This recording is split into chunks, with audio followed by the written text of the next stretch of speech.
Hello everyone, this is Soumya Tripathi. Welcome back to my YouTube channel.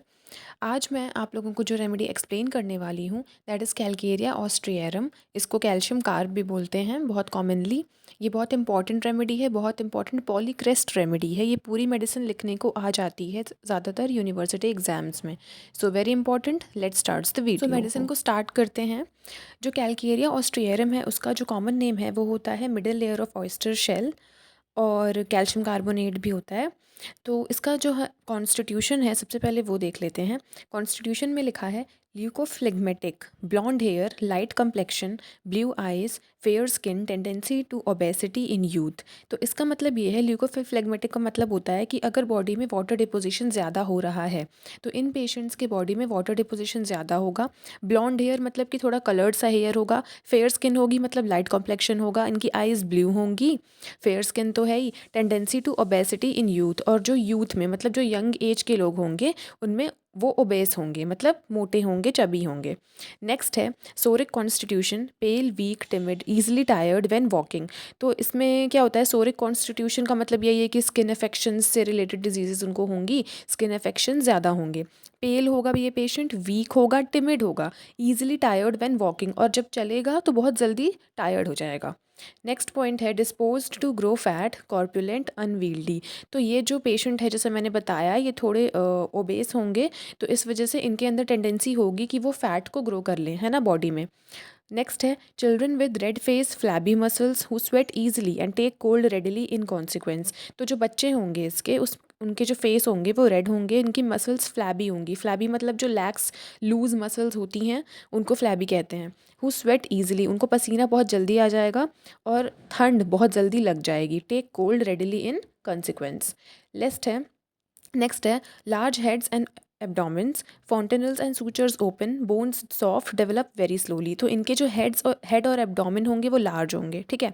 Fontanelle और suture open होंगे। जैसे क्या होता है कि जब बच्चा होता है और जब डेवलपमेंट होती है तो सूचर्स वगैरह क्लोज होते हैं, लेकिन इनमें क्या है, फॉन्टेनल और सूचर्स ओपन ही रह जाएंगे।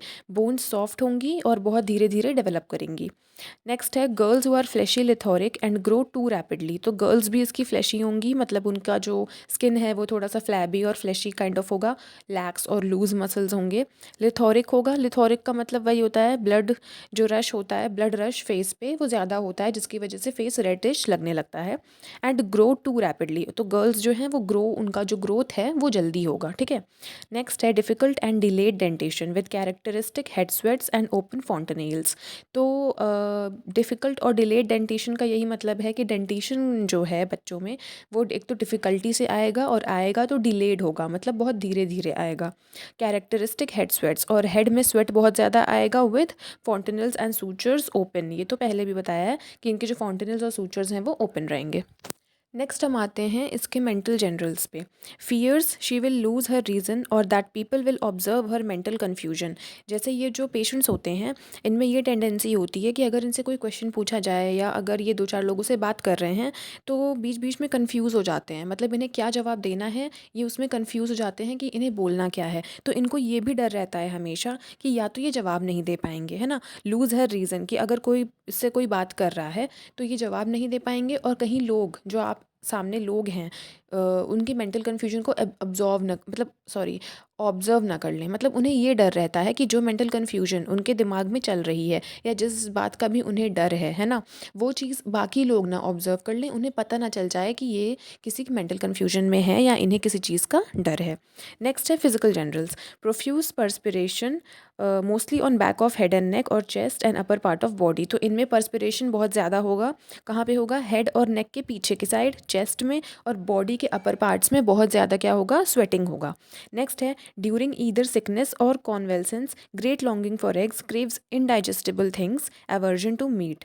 तो अगर मान लो बीमारी है ना, ड्यूरिंग ईदर सिकनेस, या तो सिकनेस के वक्त पे, और या तो कॉन्वेलेंस मतलब कि अगर सिकनेस ख़त्म हो गई है और वो रिकवर कर रहा है पेशेंट सिकनेस से, तो इस ड्यूरेशन में क्या होगा, ग्रेट लॉन्गिंग फॉर एग्स, मतलब कि बहुत ज़्यादा इनको एग्स की क्रेविंग होगी। क्रेव्स इनडाइजेस्टिबल थिंग्स, जैसे कि हमने एल्यूमिना में भी पढ़ा था कि चौक, चारकोल, है ना, स्टार्च, इन सब की क्रेविंग होती है। तो सेम इस केस में भी होगा, कैल्शियम की कमी की वजह से बॉडी में क्या होगा कि इनको इनडाइजेस्टिबल चीज़ों की क्रेविंग होगी। और एवर्जन टू मीट, लेकिन इनको मीट यानी कि जो मांस मछली है उससे एवर्जन होगा, वो इन्हें खाने का बिल्कुल मन नहीं करेगा। थर्ड पॉइंट है diseases arising from defective assimilation, imperfect ossification, difficulty in learning to walk or stand, children have no disposition to walk and will not try, suppressed sweat। तो डिजीजेस में क्या है, अगर डिफेक्टिव एसिमिलेशन हो रहा है body में, मतलब कि खाना तो खा रहे हैं बट वो एसिमिलेट नहीं हो पा रहा सेल्स या टिश्यूज़ में, तो उसकी वजह से डिजीजेस अराइज करेंगी। इम्परफेक्ट ऑसिफिकेशन, ऑसिफिकेशन ठीक से नहीं हो रहा है। Difficulty in learning to walk और स्टैंड, खड़े होने में या चलने में अगर दिक्कत है। Children have no disposition to walk, मतलब उनका मन ही नहीं रहता चलने का और वो ट्राई भी नहीं करते। तो बच्चे जैसे कि स्टार्टिंग में क्या होता है, चलना सीख रहे होते हैं, तो उस वक्त पे उनका मन ही नहीं करेगा कि वो चलें भी। सप्रेस्ड स्वेट, और अगर स्वेट सप्रेस हुआ है तो इन सब चीज़ों की वजह से डिजीज़ेज़ जो अराइज होती हैं वो इनका फिजिकल जनरल का पॉइंट होता है। नेक्स्ट पॉइंट देखते हैं, longing for fresh air when in a room which inspires, benefits, strengthens. तो क्या होगा, अगर ये किसी रूम में बैठे होंगे, है ना, कैल्केरिया के पेशेंट्स, तो इसमें इसका क्या होगा कि मन करेगा कि फ़्रेश एयर में चला जाए, क्योंकि बंद रूम में इसे दिक्कत होगी। तो वो मतलब एक रूम में है तो क्या होगा, लॉन्गिंग फॉर फ्रेश एयर, मन करेगा कि फ़्रेश एयर में जाएं, जिससे जब वो उसको इंस्पायर करेगा तो वो उसे बेनिफिट देगा और स्ट्रेंथन करेगा।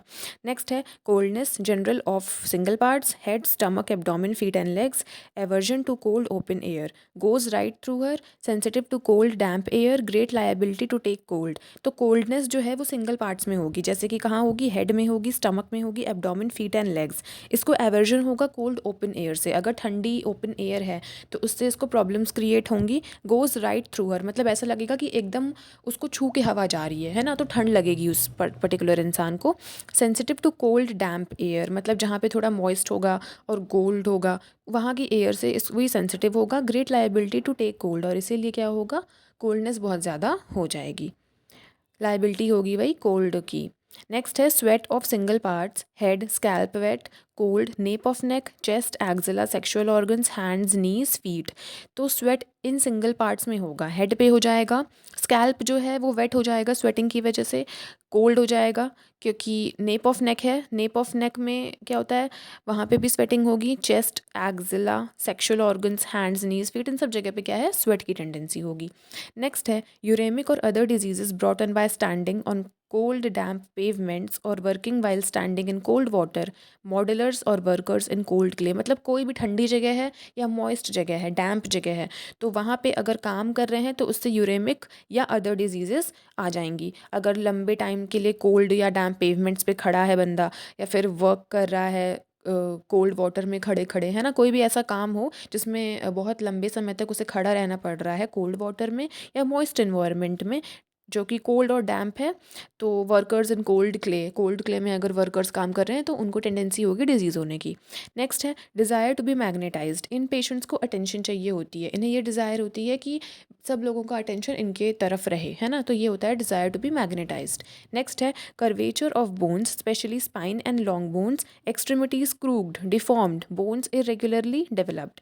तो जो बोन्स के कर्वेचर होंगे स्पाइन और लॉन्ग बोन्स की तरफ, और इनकी जो एक्सट्रीमिटीज़ होंगी वो क्रूक्ड होंगी, डिफॉर्म्ड होंगी, बोन्स इरेगुलरली डेवलपमेंट की वजह से जो बोन्स हैं वो उनमें डिफॉर्मिटी होगी, ठीक है। नेक्स्ट हम आते हैं इसके हेड पे, head sweats profusely while sleeping, wetting pillow far around. ये कैल्केरिया का बहुत पेक्यूलियर पॉइंट है कि हेड में इतनी ज़्यादा स्वेटिंग होगी सोते वक्त कि जो तकिया वगैरह है सब भीग जाएगा, है ना, तो पूरा मतलब तकिया पूरा वेट करके रात में पूरी प्रॉब्लम होगी। तो वही है, इतनी ज़्यादा स्वेटिंग है हेड में रात में सिर्फ सोते वक्त कि तकिया वगैरह पूरा भीग जा रहा है। तो ये क्या है, कैल्केरिया का बहुत इंपॉर्टेंट पॉइंट है, ये लिखने के लिए भी आता है, वाइवा में भी पूछा जाता है, और वही है कि अगर पेशेंट आ रहा है तो आपको पता होना चाहिए। नेक्स्ट है इसका जीआईटी, जीआईटी में लिखा है एसिडिटी ऑफ डाइजेस्टिव ट्रैक्ट, सोर इरेक्टेशंस, सोर vomiting, sour stools, sour odour of the whole body.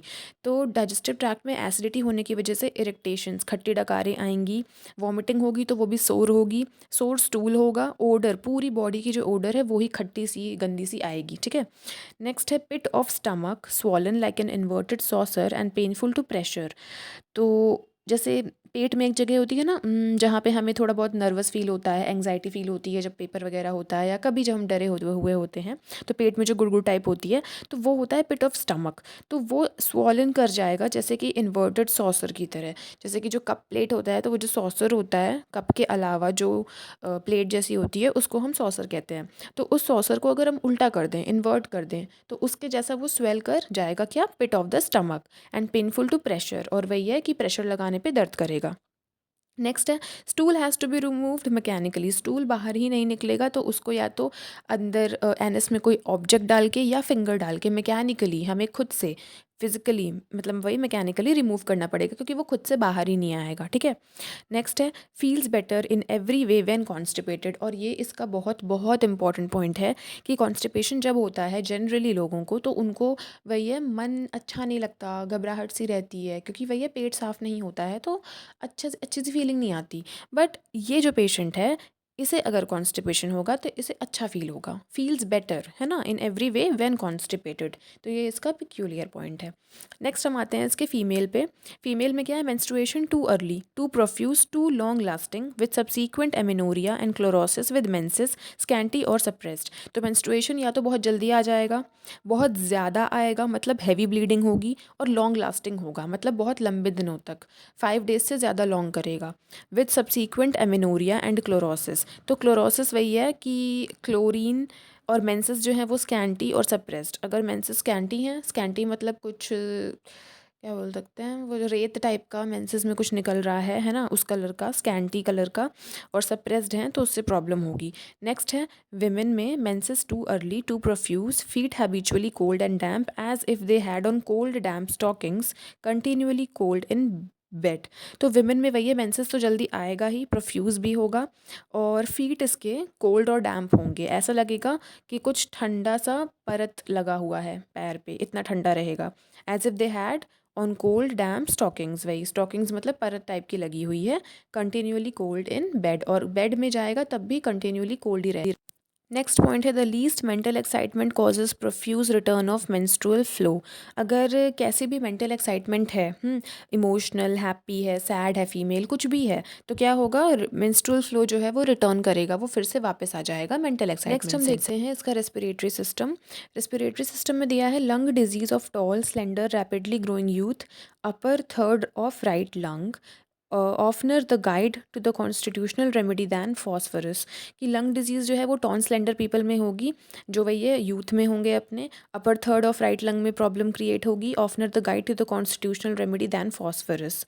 उसके बाद है पेनलेस होर्सनेस, और ये एग्रीवेट करेगा मॉर्निंग में, मतलब गले में खराश होगी, गला ख़राब सा होगा, और पेनलेस होगा, मतलब दर्द नहीं हो रहा है लेकिन होर्सनेस है, और ये मॉर्निंग में एग्रीवेट करेगी कंप्लेंट। नेक्स्ट है इसका extremities, rawness of soles of feet from perspiration, blisters and offensive foot sweat. मतलब फीट में इतना ज़्यादा स्वेटिंग होगा जिसकी वजह से सोल्स जो हैं वो रॉ हो जाएंगे, और ब्लिस्टर्स मतलब छोटे छोटे फोड़े टाइप के या फुंसी टाइप के निकलेंगे, और ऑफेंसिव फुट स्वेट, बहुत ज़्यादा पसीना आएगा, तो इसकी वजह से वो बदबू भी करेगा।